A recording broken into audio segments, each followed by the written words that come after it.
काजल बेटा, मैंने और तुम्हारे पिताजी ने पूरी तरह अच्छी तरह छानबीन की है। यह स्कूल बिल्कुल सुरक्षित है। इस स्कूल में एक भी छिपकली नहीं है। अब तुम कोई ड्रामा नहीं करोगी, चुपचाप मन लगाकर वहाँ पढ़ाई करोगी, ठीक है? ठीक है मम्मी, अगर इस स्कूल में छिपकली नहीं होगी तो मैं मन लगाकर पढ़ाई करूंगी। आप तो जानते ही हैं कि मुझे छिपकलियों से कितना ज्यादा डर लगता है। छिपकली का नाम लेती हूँ तो मेरा पूरा शरीर कांपने लगता है। देखना तो बहुत दूर की बात है। अगर आप दोनों कह रहे हैं कि स्कूल में छिपकली नहीं है तो ठीक है, आपको शिकायत का कोई मौका नहीं मिलेगा। काजल एक बिजनेसमैन की इकलौती बेटी थी जिसे छिपकलियों से बहुत ही ज्यादा डर लगता था। अगर वह छिपकली देख लेती तो उसे कई दिन तक नींद नहीं आती थी, इसलिए उसे पढ़ाई करने में बहुत ही ज्यादा परेशानी आ रही थी। मैंने सुना है इस स्कूल में एक भी छिपकली नहीं है। क्या ये बात सच है? क्योंकि जिस स्कूल से मैं आ रही हूँ उस स्कूल में तो छिपकलियों का भंडार था। इतने बच्चे नहीं थे जितनी छिपकलियाँ थी। प्लीज यार, मुझे सच सच बताओ, इस स्कूल में छिपकली तो नहीं है? अच्छा, तुम्हारा नाम काजल है और तुम न्यू एडमिशन हो। तुमसे मिलकर खुशी हुई। काजल, तुम्हारी तरह मुझे भी छिपकलियों से बहुत डर लगता है, लेकिन इस स्कूल में छिपकली नहीं है, ये बहुत अच्छी बात है। काजल को अब पूरा पक्का भरोसा हो जाता है कि इस स्कूल में छिपकलियां नहीं है और वह मन लगाकर पढ़ाई करना शुरू कर देती है। 1 महीना कब बीत जाता है पता ही नहीं चलता और उसे छिपकलियां नजर नहीं आती। काजल को रेगुलर स्कूल जाते हुए और मन लगाकर पढ़ाई करते हुए देख उसके माता पिता बहुत ही ज्यादा खुश होते हैं। ऐसे ही समय बीत रहा था। एक दिन क्लास टीचर क्लास में आती हैं और सभी बच्चों से कहती हैं, गुड मॉर्निंग स्टूडेंट। मैंने तुमसे क्या कहा था कि मुझे तुम सभी बच्चे 1,000 रुपए ला कर दोगे और अपने पेरेंट्स और स्कूल में किसी को भी इस बारे में पता नहीं होना चाहिए। लेकिन इस बात को 1 हफ्ते से ऊपर हो गया, लेकिन किसी ने अभी तक मुझे पैसे नहीं दिए। ऐसा क्यों? मैम, हमारी तो फीस जमा हो गई, फिर आप एक्स्ट्रा पैसे क्यों मांग रही हैं और किसी को बताने के लिए मना कर रही हैं? अगर कोई प्रोजेक्ट है या फिर हमें पिकनिक पर जाना है, अगर वहाँ पैसे जाने हैं तो हम आपको पैसे दे देंगे, लेकिन बिना वजह आपको पैसे हम क्यों दें? काजल, आजकल तुम्हारी बहुत जबान चल रही है और मुझे लगता है कि तुमने इन बच्चों को भी अपने जैसा ही बना दिया। मैं तुम्हारी टीचर हूँ और तुम स्टूडेंट बनकर ही रहो। मेरी टीचर बनने की कोशिश मत करो। मैंने जो कहा वो कल कर देना। मुझे सभी बच्चे 1,000 रुपए ला कर देना। आई बात समझ में? इतना कहकर कविता मैम चली जाती हैं। कविता मैम के जाने के बाद सभी बच्चे एक जगह इकट्ठा हो जाते हैं और वह आपस में बातें करते हैं। पूरे स्कूल में सबसे ज्यादा नकचढ़े और बदतमीज कविता मैम ही है। जब भी इनका पीरियड आता है मुझे बहुत ही ज्यादा गुस्सा आता है। अच्छा पढ़ाती भी नहीं है और बिना वजह पिटाई भी करती है और एक्स्ट्रा पैसे भी मंगाती है। यार, हमारे इतने बड़े स्कूल में फीस जमा हो जाती है, यही बहुत बड़ी बात है। अब हम 1,000 रुपए कहाँ से ला कर देंगे? काव्या, क्या तुम्हें पता नहीं, अगर पैसे नहीं ला कर दिए तो बिना वजह हमारी पिटाई तो होगी ही और हमारे नंबर काटे जाएंगे, वो अलग। पैसे तो हमें ला कर ही देने होंगे। मेरे पापा तो बहुत बड़े बिजनेसमैन हैं, मैं चाहूँ तो दे सकती हूँ, लेकिन मैं नहीं दूंगी। अत्याचार सहना कोई अच्छी बात नहीं है। अगर कविता मैम हमसे बिना वजह पैसे मांग रही हैं अपनी जरूरतों को पूरा करने के लिए, तो हमें उसे रोकना चाहिए, अपनी आवाज उठानी चाहिए। हमें प्रिंसिपल मैम से कविता मैम की शिकायत करनी चाहिए। क्यों दोस्तों, मैं ठीक कह रही हूँ ना? तुम दोगे ना मेरे साथ? हाँ, हम तुम्हारा साथ जरूर देंगे। चलो प्रिंसिपल मैम के पास चलते हैं और कविता मैम की शिकायत करते हैं।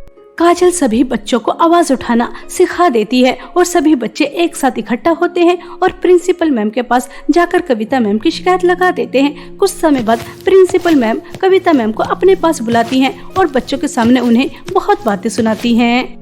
कविता मैम, यह मैं क्या सुन रही हूँ? तुम एक टीचर हो और टीचर होकर ऐसी हरकतें कर रही हो।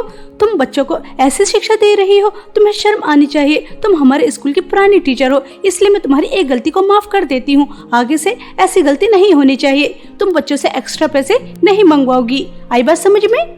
कविता मैम गुस्से से तिल मिला जाती हैं कि काजल की वजह से आज उन्हें प्रिंसिपल मैम की इतनी ज्यादा खरी खोटी बातें सुननी पड़ी।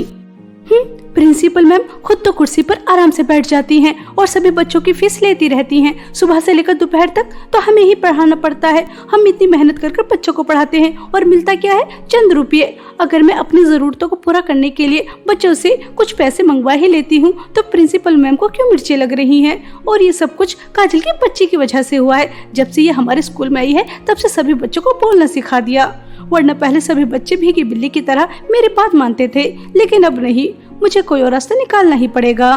कविता मैम को काजल पर बहुत ही ज्यादा गुस्सा आ रहा था और वह उसे सबक सिखाना चाहती थी। ऐसे ही समय बीत रहा था। एक दिन कविता मैम को पता चलता है कि काजल को छिपकलियों से बहुत ही ज्यादा डर लगता है। और बस क्या था, कविता मैम को एक मौके की तलाश थी और वह मौका उन्हें मिल जाता है। एक दिन वह अपने साथ नकली छिपकली लेकर आती हैं और वॉशरूम के बाहर फेंक देती हैं। जैसे ही काजल वॉशरूम से बाहर निकलती है और वह नकली छिपकली को देखती है तो वह डर जाती है और जोर जोर से चिल्लाती है, छिपकली, छिपकली, इस स्कूल में छिपकली है, कोई है, मुझे बचाओ, छिपकली, अरे कोई है, मुझे बचाओ इस छिपकली से। ऐसा कहकर काजल शोर मचाना शुरू कर देती है। स्कूल की सभी टीचर्स, प्रिंसिपल मैम, कविता मैम और सभी बच्चे इकट्ठा हो जाते हैं और प्रिंसिपल मैम छिपकली को उठाकर काजल से कहती हैं, काजल बेटा शांत हो जाओ, कुछ भी नहीं है। अरे देखो नकली छिपकली थी और तुम तो नकली छिपकली से डर गई। देखो कुछ भी नहीं होता, मैंने कैसे हाथ में पकड़ रखा है। चलो शांत हो जाओ। थैंक गॉड, नकली छिपकली है, मुझे लगा असली है। मेरी तो जान ही निकल गई थी। Sorry principal ma'am, sorry teachers, मेरी वजह से आप लोगों को इतनी परेशानी हुई। काजल को जब पता चलता है कि नकली छिपकली है तो उसकी सांस में सांस आती है और वह सभी टीचर्स को सॉरी बोलकर क्लास में आ जाती है। और कविता मैम को पता चल चुका था कि काजल को छिपकलियों से कितना ज्यादा डर लगता है और नकली छिपकली से बात नहीं बनने वाली। और छुट्टी हो जाने के बाद वह घर जा रही थी कि तभी उन्हें रास्ते में एक तांत्रिक बुढ़िया मिलती है जिससे कविता मैम टकरा जाती हैं। तभी वह तांत्रिक बुढ़िया कहती है, मुझे जैसे ही तूने छुआ मुझे पता चल गया कि तेरे अंदर क्या चल रहा है। मैं एक तांत्रिक बुढ़िया हूँ और मैं जानती हूँ कि तुझे पैसों की कितनी ज्यादा जरूरत है और तू पैसे कमाने के लिए कुछ भी कर सकती है। और मुझे प्यारे प्यारे मासूम बच्चों की जरूरत है, खासकर कन्याओं की। अगर तू मुझे 10 कन्या ला कर देगी तो मैं तुझे सोने में तोल दूंगी। हा हा हा। और हाँ, मुझे पता है तू एक टीचर है और तेरे लिए यह काम करना बहुत आसान है। अगर मैं एक टीचर हूँ तो आपको क्या लगता है कि मैं बच्चों को स्कूल से आसानी से निकाल सकती हूँ? बिल्कुल भी नहीं। आजकल तो गली से भी बच्चों को नहीं उठाया जा सकता क्योंकि आजकल के पेरेंट्स बहुत ही ज्यादा होशियार हो रहे हैं। और ये बात सच है कि मुझे पैसों की बहुत ज्यादा जरूरत है और मैं पैसों के लिए कुछ भी कर सकती हूँ। मुझे पता था, तभी तो मैंने तुम्हें चुना है। यह लो, यह एक ऐसा जहर है जिसे पीने से तुम्हें कुछ नहीं होगा, लेकिन स्कूल में जाने के बाद तुम एक छिपकली बन जाओगी और तुम जिस भी कन्या को 5 मिनट तक देखोगी और उसके बाद उसे डस लोगी तो वह तुरंत मेरे पास इस जहर के जरिए आ जाएगी। आज तक कभी किसी ने ना सुना ना देखा, एक स्कूल टीचर बनेगी जहरीली छिपकली। चलो मैंने मान लिया कि यह जहर पीने से मैं छिपकली बन जाऊंगी, लेकिन फिर मैं अपने असली रूप में कैसे आऊंगी? ज्यादा कुछ नहीं, अपनी आंखें बंद कर 3 बार यह मंत्र दोहराना। कविता मैम उस तांत्रिक बुढ़िया की बात अच्छी तरह से समझ जाती हैं और वह बहुत ही ज्यादा खुश होती हैं। और अगले दिन जब कविता मैम स्कूल आती है तो वह बहुत खुश थी क्योंकि उन्हें बहुत सारा पैसा मिलने वाला था। और जो भी लड़की कविता मैम को अकेली खड़ी मिलती वह उसके सामने जाती और छिपकली का रूप लेती और 5 मिनट तक उसे घूर घूर कर देखती रहती, जिस वजह से वह लड़की वहाँ से गायब हो जाती। इसी तरह उन्होंने 3 लड़कियों के साथ ऐसा कर लिया था। स्कूल से 9 लड़कियां गायब हो चुकी थी, जिसकी चर्चा पूरे स्कूल में होने लगती है और सभी पेरेंट्स आकर शोर मचाना शुरू कर देते हैं। देखिए प्रिंसिपल मैम, अगर हमारे बच्चे नहीं मिले तो आपका स्कूल नहीं बचेगा। हम ईंट से ईंट बजा देंगे। हमारे बच्चे आपके ही स्कूल में पढ़ने आते थे तो फिर वह अचानक कहाँ गायब हो गए? वह आपकी जिम्मेदारी थे, आपसे हमारे बच्चों का ख्याल नहीं रखा गया। देखिए आप सब शांत हो जाइए, इस बात से मैं भी बहुत ज्यादा चिंतित हूँ कि अचानक 9 लड़कियां कहाँ गायब हो गई। आप धैर्य रखिए, इस तरह से स्कूल का वातावरण खराब मत कीजिए, हम पता लगा लेंगे आखिर लड़कियां कहाँ गायब हैं। कभी किसी को नहीं पता चलेगा कि इस स्कूल में एक छिपकली टीचर भी है जो लड़कियों को गायब कर रही है। बस एक लड़की और वो गायब कर दूं, बस फिर उसके बाद मेरा काम हो जाएगा और प्रिंसिपल मैम क्या दूसरे जहां से भी कोई क्यों ना आ जाए, कोई पता नहीं लगा पाएगा कि वह लड़कियां कहाँ गायब हैं। ऐसा सोचकर कविता मैम बहुत ही ज्यादा खुश हो रही थी और वह बस एक लड़की की तलाश में थी, लेकिन सभी बच्चे एक साथ इकट्ठा थे जिस वजह से उन्हें एक लड़की नहीं मिल पा रही थी और प्रिंसिपल मैम ने जांच एजेंसी को बुला रखा था। सबकी पूछताछ हो रही थी लेकिन कोई पता नहीं चल पा रहा था कि लड़कियां कहाँ गायब हैं। ऐसे ही एक दिन कविता मैम को काजल वॉशरूम से बाहर अकेले आते हुए नजर आती है। मेरा शिकार आ रहा है काजल, वैसे भी इससे मुझे अपना पुराना हिसाब किताब चुकता करना है। ऐसा सोचकर कविता मैम काजल के पास जाती हैं और छिपकली बनने लगती हैं। काजल कविता मैम को छिपकली बनता हुआ देखकर डर जाती है और वह डरते डरते कहती है, कविता मैम आप छिपकली, आप कोई बहरूपिया हैं? मैं आपकी सच्चाई सबको बता दूंगी, मैं आपको नहीं छोड़ूंगी। कविता मैम पूरी तरह से छिपकली नहीं बन पाती और काजल उससे पहले ही बेहोश हो जाती है, जिस वजह से कविता मैम उसकी आंखों में नहीं देख पाती और वह 10वीं लड़की को तांत्रिक बुढ़िया के पास नहीं भेज पाती, उसे अपने वश में नहीं कर पाती और काजल को अभी तक होश नहीं आ रहा था।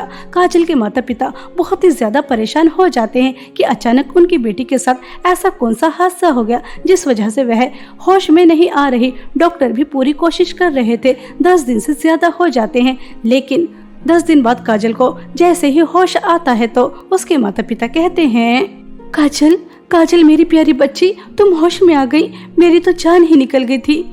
बेटा हमें बताओ स्कूल में क्या हुआ था, आज तुम इतने दिन बाद होश में आई हो, हमें सब बताओ। मम्मी वो कविता मैम छिपकली बनती हैं और वह मुझे मारने ही वाली थी, लेकिन पता नहीं उन्होंने मुझे क्यों छोड़ दिया। मम्मी हमारे स्कूल की टीचर छिपकली हैं और मैं पूरे विश्वास के साथ कह सकती हूँ कि हमारे स्कूल की जो 9 लड़कियाँ गायब हुई हैं उसके पीछे भी उन्हीं का हाथ है। मम्मी हमें अपने स्कूल की लड़कियों को बचाना चाहिए। नहीं काजल बेटा, इस लफड़े में हम नहीं पड़ते, हम शहर छोड़कर कहीं दूर चले जाएंगे। जब कोई टीचर छिपकली बन सकती है तो वह कितनी ज्यादा खतरनाक होगी, हमें ऐसे खतरनाक लोगों से पंगा नहीं लेना चाहिए। माँ मैं इतनी स्वार्थी नहीं हो सकती, अपने स्कूल के दोस्तों को मुसीबत में नहीं छोड़ सकती। मैं कविता मैम का असली चेहरा सबके सामने लेकर ही आऊंगी, चाहे इसके लिए मुझे कुछ भी करना क्यों ना पड़ जाए, चाहे इसके लिए मेरी जान ही क्यों न चली जाए।